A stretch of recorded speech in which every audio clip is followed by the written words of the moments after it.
दोस्तों, सीधे बोल में आप सभी का स्वागत है और आपसे अपेक्षा है कि आप चैनल को सब्सक्राइब करें। दोस्तों, जैसे ही विपक्ष ने चुनाव आयोग पर आरोप लगाया वोट चोरी, और यह आरोप कई दिन पहले विपक्ष के नेता राहुल गांधी ने लगाया था, जिस पर चुनाव आयोग ने प्रेस वार्ता की। लेकिन यह प्रेस वार्ता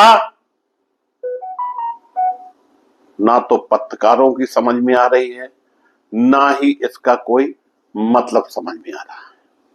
वहीं इस प्रेस वार्ता पर तरह तरह के कमेंट्स भी आ रहे हैं और सोशल मीडिया पर चर्चाएं चल रही हैं। हालांकि गोदी मीडिया की बात मैं नहीं कह सकता।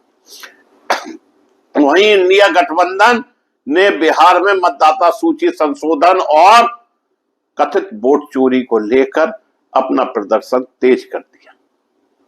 इंडिया गठबंधन के नेताओं ने सोमवार यानी आज राजधानी नई दिल्ली में मुख्य चुनाव आयुक्त ज्ञानेश कुमार के खिलाफ महाभियोग प्रस्ताव लाने पर विचार करने के लिए बैठक की। न्यूज एजेंसी पीटीआई की रिपोर्ट के अनुसार विपक्षी दलों के कई नेताओं ने राज्यसभा में विपक्ष के नेता मल्लिकार्जुन खड़गे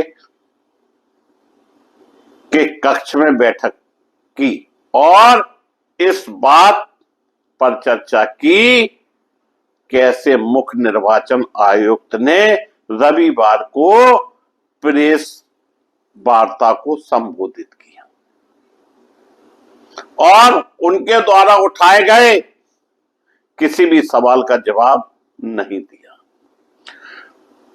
सूत्रों के हवाले से पीटीआई ने बताया कि विपक्षी दलों के कुछ सांसदों को लगता है कि इस लड़ाई को आगे बढ़ाना चाहिए। उन्होंने मुख्य चुनाव आयुक्त के खिलाफ महाभियोग प्रस्ताव लाने का सुझाव दिया है। उन्होंने कहा कि निर्वाचन आयोग के खिलाफ लड़ाई आगे बढ़ाने की जरूरत है, क्योंकि उसने चुनाव प्रक्रिया पर उठाए गए संदेहों का जवाब नहीं दिया है, उन्हें दूर नहीं किया है। सूत्रों ने बताया कि इस बारे में अभी विचार विमर्श जारी है। हालांकि विपक्षी दल फिर से मिलेंगे और इस पर आगे की रणनीति बनाएंगे। इस कदम के बारे में पूछे जाने पर कांग्रेस नेता नसीर हुसैन ने कहा कि वे इस संबंध में हर लोकतांत्रिक तरीके अपनाएंगे। उन्होंने कहा, हमें कल उम्मीद थी कि चुनाव आयोग जनता द्वारा उठाई जा रही सभी चिंताओं और सवालों का जवाब देगा और लोगों की शंकाओं को उन्होंने कहा। निर्वाचन आयोग ने मतदाता सूची में मृत घोषित किए गए व्यक्ति के मामले में कोई जवाब नहीं दिया है और वह भारतीय जनता पार्टी के प्रवक्ता की तरह काम कर रहा है और बीजेपी की तरह बात कर रहा है। हमें देश में पूरे तरह से निष्पक्ष चुनाव आयुक्त और चुनाव आयोग की जरूरत है। इतना ही नहीं, समाजवादी पार्टी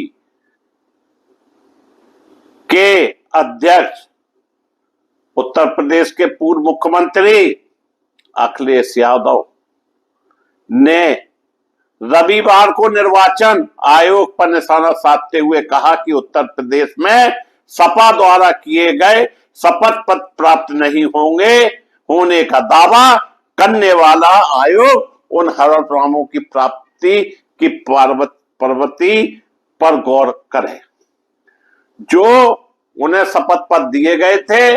उसके बदले उन्हें एक रसीद मिली थी और उस रसीद पर वो ध्यान दे, जबकि चुनाव आयोग का कहना है कि मुझे कोई भी एफिडेविट नहीं मिले हैं। इसको क्या कहा जाए? अखिलेश यादव ने एक्स पर कहा, जो निर्वाचन आयोग यह कह रहा है कि हमें उत्तर प्रदेश में समाजवादी पार्टियों द्वारा दिए गए हलफनामे नहीं मिले हैं, वह हमारे शपथ पत्रों की प्राप्ति के प्रमाण स्वरूप दी गई अपने कार्यकाल की प्रवृत्ति को देख ले। उन्होंने कथित रूप से डाक विभाग द्वारा दी गई रसीदों की तस्वीर भी टैग करते हुए लिखा, इस बार हम मांग करते हैं कि निर्वाचन आयोग शपथ पत्र दे कि वह जो डिजिटल रसीद हमने भेजी है वह सही है, नहीं तो निर्वाचन आयोग के साथ साथ डिजिटल इंडिया भी शक के घेरे में आ जाएगा। सपा प्रमुख ने कहा कि बीजेपी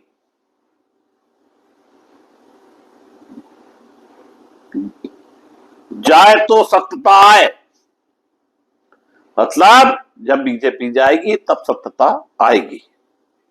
अखिलेश यादव का यह बयान मुख्य चुनाव आयोग ज्ञानेश कुमार द्वारा एक प्रेस वार्ता में वोट चोरी और अनियमितताओं के विपक्ष के आरोपों को गलत बताए जाने के बाद आया है।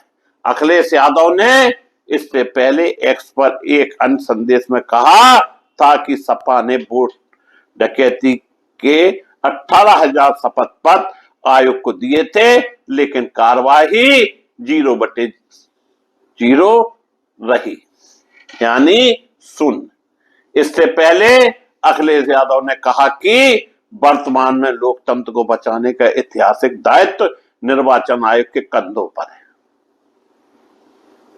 और जब आयोग सही रास्ते पर चल पड़ेगा तो करोड़ों भारतवासियों का साथ उनका रक्षा कवच बन जाएगा। उन्होंने कहा कि आयोग एक सही और साहसिक कदम देश की अनंत पीढ़ियों का भविष्य और कल्याण सुनिश्चित कर सकता है। उन्होंने कहा कि निर्वाचन आयोग को सुधार ही नहीं, आमूल चूल परिवर्तन की अपरिहार्यता है। आज लोकतंत्र को बचाने का ऐतिहासिक दायित्व उनके कंधों पर है। माना उनके ऊपर कई प्रकार के अवांछित दबाव काम कर रहे हैं, लेकिन वो ये ना समझे कि वो अकेले हैं। अखिलेश यादव ने कहा कि जब निर्वाचन आयोग सही रास्ते पर चल निकलेगा तो करोड़ों भारतवासियों का साथ उनका रक्षा कवच बन जाएगा। उन्होंने कहा कि सत्य और जनता के बीच बड़ा फासला नहीं होता है। निर्वाचन आयोग का एक सही कदम लोगों को सुरक्षित कर सकता है और देश का भविष्य निश्चित कर सकता है। इतना ही नहीं, हमारे दिए गए हलफनामों का कोई उत्तर नहीं मिला है। कांग्रेस सांसद राहुल गांधी रविवार को पूरे दिन निर्वाचन आयोग पर हमलावर रहे। उन्होंने सपा प्रमुख और उत्तर प्रदेश के पूर्व सीएम अखिलेश यादव को ट्वीट रीपोस्ट करते हुए कहा कि एफिडेविट तो वोट चोरी पर पर्दा डालने का बस बहाना है। इससे पहले समाजवादी पार्टी के सपा के अध्यक्ष अखिलेश यादव ने निर्वाचन आयोग पर निशाना साधते हुए कहा कि उत्तर प्रदेश में जो शपथ पत्र प्राप्त न होने के दावा करने वाला आयोग उन हलफनामों की प्राप्ति की रसीद पर गौर करें। अखिलेश यादव ने निश्चित रूप से यह बातें कही हैं और इसका जवाब चुनाव आयोग क्या देता है। दूसरी बात दोस्तों, चुनाव आयोग जिस पर पूरे देश के चुनाव निर्भर करते हैं और देश का कहीं ना कहीं पूरा भविष्य उसके ऊपर लगा हुआ रहता है। अगर चुनाव आयोग निष्पक्ष नहीं होगा तो देश का लोकतंत्र सुरक्षित कैसे होगा। वहीं बिहार को लेकर जहां सुप्रीम कोर्ट एक एक बात सुन रहा है, कह रहा है, इसके बावजूद चुनाव आयोग किस तरह की बात कर रहा है। एपीपी न्यूज पर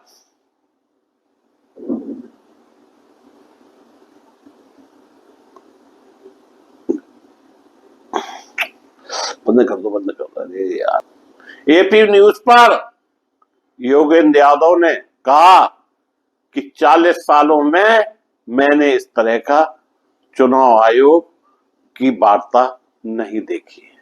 उन्होंने कहा कि मेरे खुद समझ में नहीं आ रहा है यह किस तरह के जवाब है।